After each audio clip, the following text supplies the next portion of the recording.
आजकल आदमी तन से ही अस्वस्थ नहीं अपितु मन से भी अस्वस्थ हो गया है। इसलिए आज का आदमी विचारों से भी गरीब हो गया है। वह अब शुभ को सोच भी नहीं सकता, किसी के लिए अच्छे की कामना भी नहीं कर सकता। जय श्री राम बंधुओं, स्वागत है आपका आपके अपने चैनल में। बंधुओं, मैं आज फिर मानव संकट समाधान के कुछ और प्रश्नों को लेकर आया हूं। जैसे, क्या ब्राह्मण मांसाहारी थे? क्या रामायण काल के क्षत्रिय मछली का भक्षण करते थे? ऐसे कई प्रश्नों को लेकर मैं फिर आया हूं आपके यहाँ। इसलिए हमारे वीडियो को आप अंत तक जरूर देखें। न पहाड़ से पहचान गुरु ब्रह्म बस रहा न चेत, बरे तुरत सत सहस बरे विप्र कुटुंब समेत। उपरोहित जीवनार बनाई छरस, चार विधि चसी सतुकाई। माया में ते कीन रसोई विंजव, व्यंजन बहुगनी सकई न कोई। विविध मृगन कर आमिष राधा, तेहि महु विप्र मास खलो शांधा। भोजन कहु सब विप्र बुलाए, पद पखार सादर बैठाए। परुसन जबहि लाग मही पाला, भई आकाश वाणी तही काला। विप्र वृंद उठी उठी गृह जाओ, है बड़ी हान अन्य जनी खाओ। भयं रसोई भूषण मासु, सब द्विज उठे मान विश्वासु। भूप विकल मति मोह भुलानी, भावी बसन आवमुख बानी। बोले विप्र शकोप तवे, नहीं कछु कीन विचार। जाय निशाचर हो नृपै, मूढ़ सहित परिवार।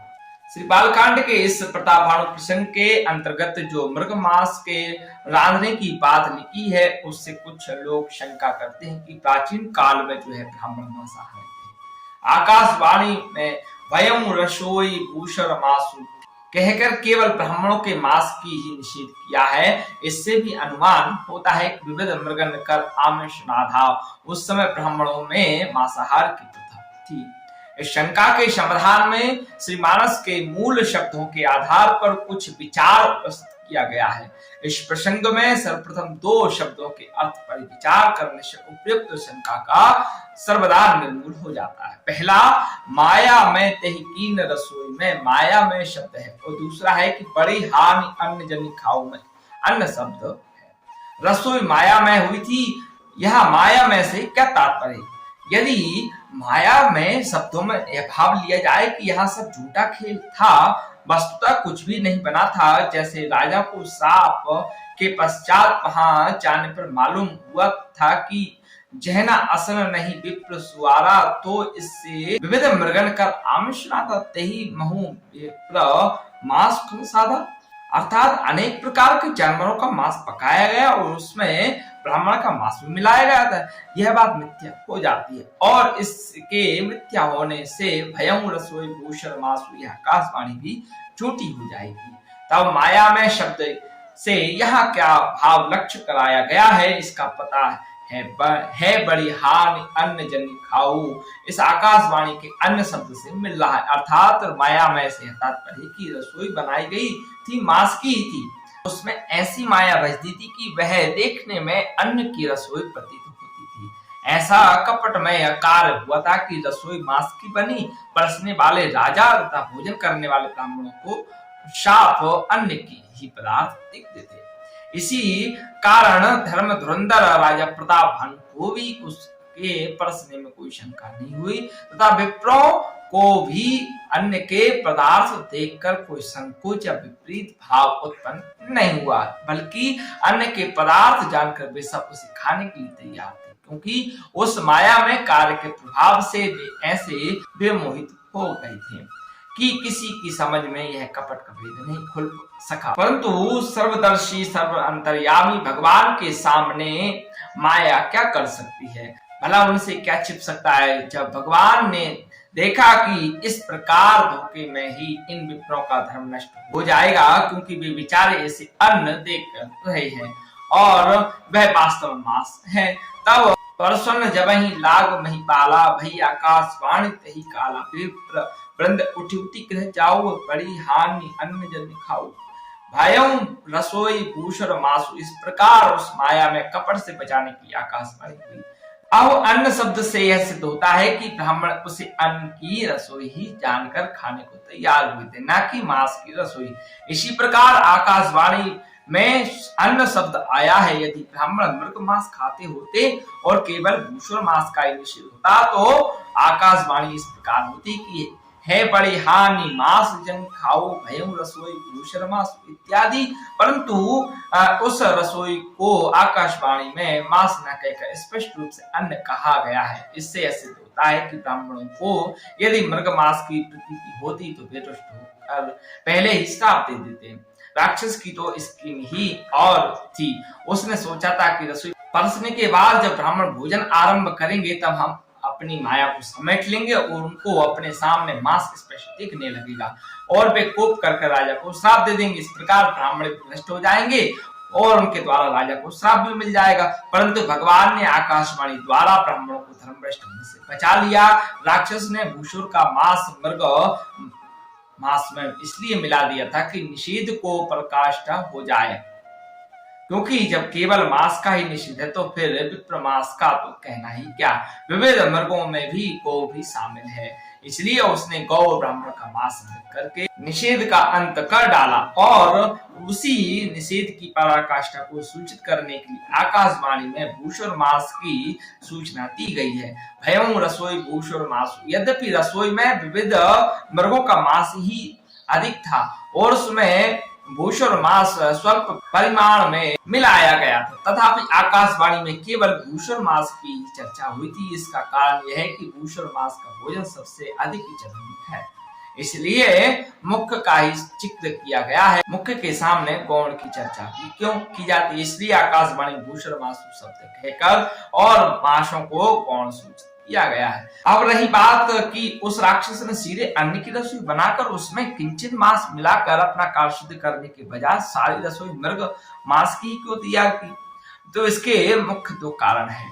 तो यह है कि यदि रसोई में अन्न की अधिकता होती और उसमें अल्प अंश में जो है मांस का मिश्रण होता तो माया हटाने में मांस का स्पष्ट रूप से शीघ्र प्रत्यक्षीकरण नहीं होता और ब्राह्मण रुष्ट होकर शीघ्र श्राप नहीं दे पाते।